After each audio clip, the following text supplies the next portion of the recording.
The sky above Moscow on the morning of November 7, 1937, should have belonged to the Soviet Union's greatest triumph in lighter-than-air aviation. Instead, it became the stage for a catastrophe that would seal the fate of an entire technological dream and expose the brutal contradictions at the heart of Stalin's industrialization campaign. The airship in question was the V-6 Osoaviakhim, the largest dirigible ever constructed within Soviet borders, a hydrogen-filled giant measuring 416 feet in length with a gas capacity of 19,000 cubic meters. Its destruction and the deaths of 13 people aboard represented not merely a technical failure, but the violent collision between revolutionary ambition and the harsh realities of a system that prioritized propaganda over engineering prudence. To understand how the Soviet Union arrived at this moment of disaster, we must first examine the context of Soviet aviation development in the 1930s. The period following the first five-year plan saw Stalin's government fixated on demonstrating technological parity with, and ideally superiority over, the capitalist West. Aviation became a particular obsession, a visible symbol of modernity that could be photographed, filmed, and celebrated in mass spectacles. The Soviet leadership watched with a mixture of envy and determination as Germany's Graf zeppelins circumnavigated the globe, and as other nations developed their own airship programs. For Stalin and his inner circle, the construction of a massive Soviet airship was not simply about transportation or military capability. It was about prestige, about proving that the socialist system could master the most advanced technologies of the age. The Soviet airship program had begun modestly in the late 1920s. Initial designs were small, experimental craft used primarily for observation and training. The first significant Soviet airship, the Komsomolskaya Pravda, was built in 1934 with a capacity of only 2,500 cubic meters. It performed adequately in test flights, but offered nothing that would capture international attention or satisfy Stalin's appetite for grand gestures. What the leadership wanted was something monumental, something that could fly over Red Square during the anniversary celebrations of the October Revolution, trailing propaganda banners and demonstrating Soviet mastery of the skies. This desire led directly to the commissioning of the V-6 Osoaviakhim, named after the mass paramilitary organization that promoted defense readiness among Soviet citizens. The design and construction of the V-6 took place at a facility in Dolgoprudny, just north of Moscow, under conditions that reflected the broader chaos of Stalin's industrialization drive. Engineers worked with inadequate materials, facing constant pressure to meet impossible deadlines set by party officials who understood little about the technical requirements of airship construction. The Soviet Union lacked the infrastructure that supported German airship development. There were no helium reserves, forcing reliance on highly flammable hydrogen as the lifting gas. The fabric used for the envelope was of questionable quality. The engines were adapted from other aircraft without proper testing, and the control systems were simplified versions of foreign designs that Soviet engineers had studied but never fully mastered. Despite these fundamental problems, the project proceeded with the relentless momentum characteristic of Stalin-era industrial campaigns. To express doubt about the timeline or the safety of the design was to risk denunciation as a wrecker or saboteur, especially dangerous in 1937, the height of the Great Terror. Engineers who might have insisted on additional testing or design modifications instead signed off on plans they knew were inadequate. The pressure came from multiple directions simultaneously. Party officials demanded visible progress to report upward through the chain of command. The leadership of Osoaviakhim, eager to justify their organization's importance and budget, pushed for rapid completion. And overarching everything was the approaching 20th anniversary of the October Revolution, scheduled for November 7, 1937. an event that demanded spectacular demonstrations of Soviet achievement. The V-6 Osoaviakhim completed its first flight on November 5, 1937, just 2 days before the planned anniversary celebration. This initial flight lasted only 40 minutes and covered a limited area around the construction facility. The crew reported various minor technical issues, including problems with the elevator controls and concerns about the engine performance. Under normal circumstances, these issues would have grounded the airship for weeks of additional testing and modification. But circumstances in Stalin's Soviet Union were never normal. The anniversary parade was imminent, and the leadership had already announced that the great new airship would participate in the celebrations. To cancel or postpone would be to admit failure, to lose face before the international press corps assembled in Moscow, and potentially to invite accusations of incompetence or worse.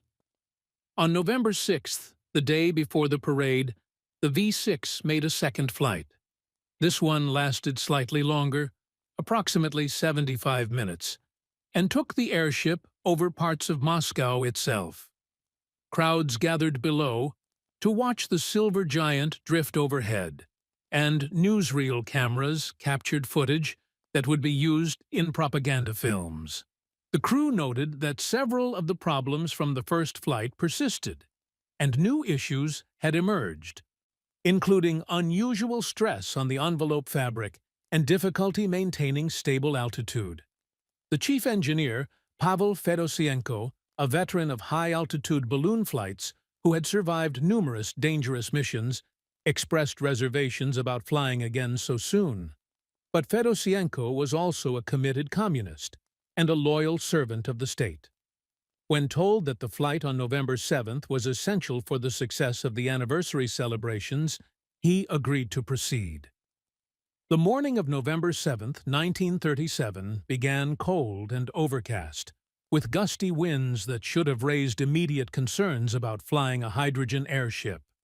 The V-6 Osoaviakhim was scheduled to ascend at dawn and position itself over Red Square in time for the beginning of the parade at 10 in the morning. Aboard were 13 people, the crew of 6, including Fedosienko as commander, along with 7 passengers who were either party officials, journalists, or representatives of Osoaviakhim.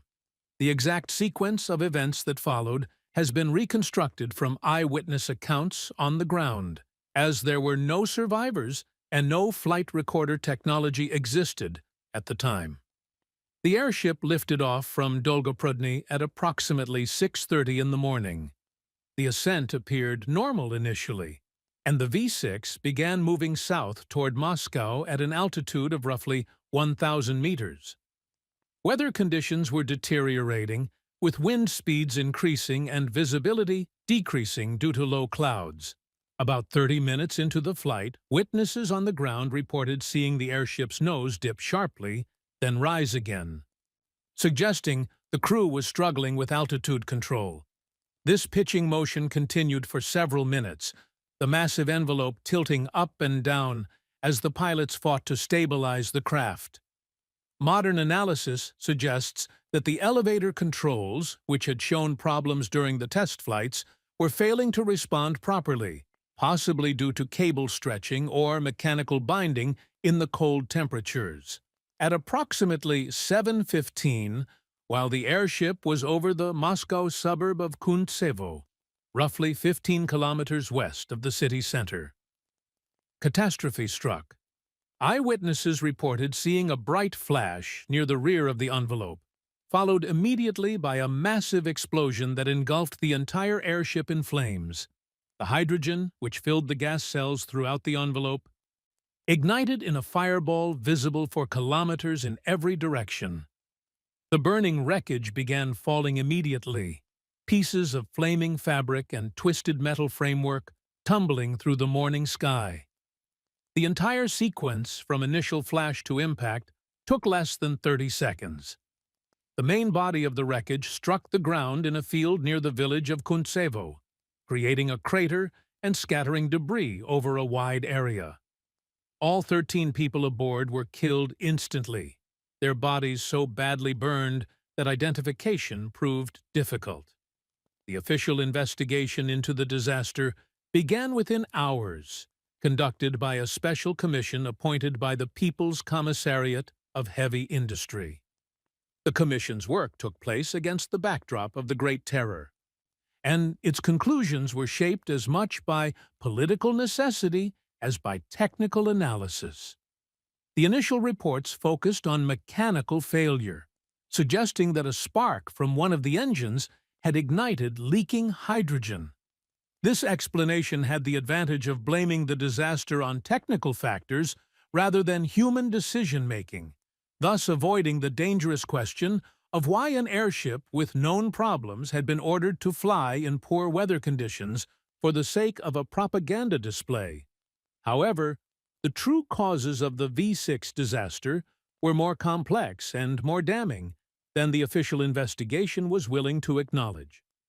First, the fundamental decision to use hydrogen rather than helium was driven by economic and political factors rather than safety considerations. The Soviet Union had no domestic helium production and could not obtain sufficient quantities from abroad due to export restrictions. The choice of hydrogen was therefore inevitable given the determination to build a large airship, but it meant that any ignition source would result in catastrophic fire. Second, the rushed construction schedule had resulted in numerous quality control failures.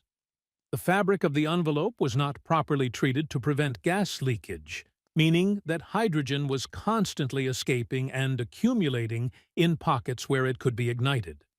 Third, the control systems were inadequately designed and tested, leading to the altitude control problems that likely caused structural stress on the envelope, potentially creating tears that released more hydrogen. Fourth, and most critically, the decision to fly on November 7th, despite known technical issues and poor weather, was driven entirely by political pressure from above, by the imperative to provide a spectacle for the anniversary celebration regardless of safety concerns. In the aftermath of the disaster, the Soviet response followed a pattern that would become familiar throughout the Stalin era. There was no public acknowledgement of systemic failures or institutional responsibility. Instead, the investigation quietly identified several engineers and technicians as scapegoats, accusing them of sabotage and wrecking. At least 3 people connected with the V6 project were arrested in the weeks following the crash. Their ultimate fates are not fully documented, but given the period, it is likely they were either executed or sent to the Gulag. The dead crew members, including Fedosienko, were initially honored as heroes who had sacrificed themselves for the advancement of Soviet aviation. Elaborate funeral ceremonies were held, and the victims were buried with full honors at Novodevichy Cemetery in Moscow. However, as the political winds shifted and the airship program was quietly abandoned, even this recognition faded. By the 1940s, the V6 disaster was rarely mentioned in official histories, becoming one of many inconvenient episodes erased from the Soviet narrative of continuous progress and triumph. The destruction of the V6 Osoaviakhim effectively ended Soviet ambitions in lighter-than-air aviation. Plans for additional large airships were immediately cancelled. The facility at Dolgoprudny was repurposed for other aviation projects. The disaster coincided with a broader international retreat from airship technology following the Hindenburg disaster in May 1937, just 6 months earlier. The parallels between the two catastrophes were obvious to everyone in the aviation community.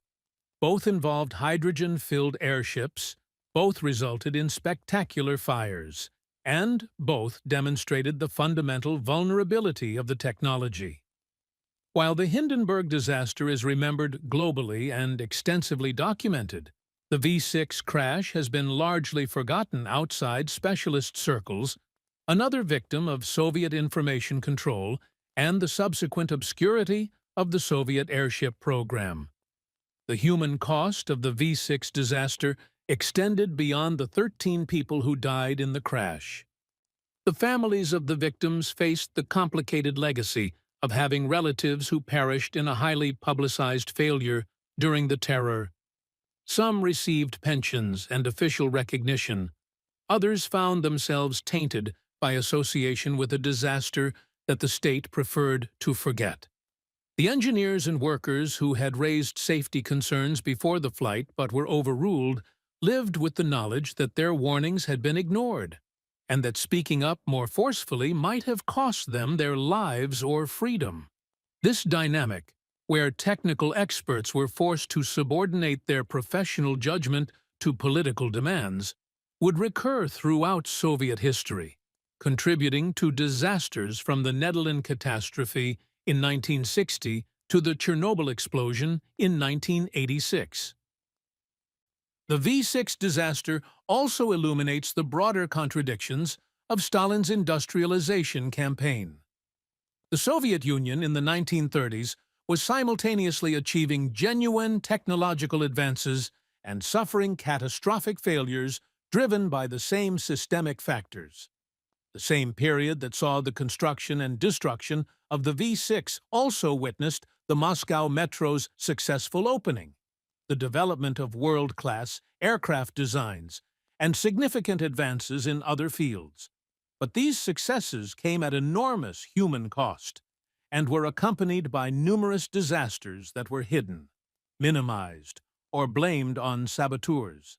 The pressure to meet unrealistic targets, the fear of reporting problems or delays, the prioritization of propaganda value over practical functionality, and the persecution of technical experts who raised concerns created an environment where disasters were not merely possible but inevitable. From a technical standpoint, the V-6 Osoaviakhim represented a dead end. Lighter-than-air aviation was already becoming obsolete by the late 1930s, as improvements in heavier-than-air craft made airplanes faster, more reliable, and more versatile than airships. The Soviet Union's abandonment of airship development after the V-6 disaster meant missing nothing of strategic importance. The real significance of the disaster lies in what it reveals about the Soviet system's functioning during the Stalin era.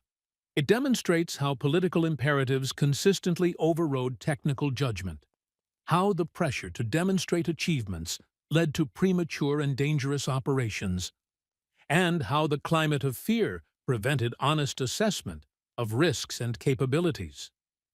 The story of the V-6 Osoaviakhim remains relevant today as a case study in organizational failure and the dangers of subordinating technical expertise to political or commercial pressure. Modern disasters, from the Space Shuttle Challenger explosion to the Boeing 737 MAX crashes, share common elements with the V-6 catastrophe. Engineers raising concerns that are dismissed or ignored, schedule pressure leading to inadequate testing, and institutional cultures that punish bearers of bad news. The specific context of Stalin's terror made the Soviet version of these problems particularly acute. But the underlying dynamics appear across different times and systems whenever organizational structures prioritize short-term goals and public perception over safety and thorough engineering. The physical remnants of the V-6 program have largely disappeared. The facility at Dolgoprudny was rebuilt and repurposed multiple times. The crash site near Kuntsevo was absorbed into Moscow's expanding suburbs, and no memorial marks the location where 13 people died. A few photographs of the V-6 survive in archives, showing the silver envelope and the gondola beneath it. But footage of the disaster itself, if it ever existed, has never been made public. The graves at Novodevichy Cemetery remain, though they are rarely visited, and the connection to the airship disaster is not prominently displayed. In the collective memory of Soviet and Russian aviation history, the V-6 Osoaviakhim occupies a marginal space, overshadowed by more celebrated achievements and more politically significant disasters. What endures from the V6 tragedy is a lesson about the cost of ambition divorced from capability, of propaganda needs overriding safety considerations, and of systems that punish honest assessment of risk. The 13 people who died on November 7, 1937, were victims not merely of a technical failure, but of a political and organizational culture that made such failures inevitable. Their deaths accomplished nothing, advanced no cause, and served no purpose beyond illustrating the dangers inherent in the Soviet system's approach to technological development.